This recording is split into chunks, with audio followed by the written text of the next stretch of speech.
आज बघणार आहोत आपण रेल्वेचे गणित।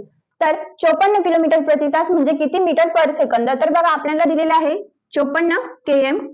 आता आपण इथे सूत्र घेणार 5/18। बरेचदा काही मुलांचं काय होतं की 18/5 घ्यावा की 5/18। तर बघा जर km दिलेला असेल तर 5/18, कारण का km मध्ये 2 अक्षर आहे आणि 18 मध्ये हे 2 अक्षर आहे, त्यामुळे आपण 18 ने भागणार।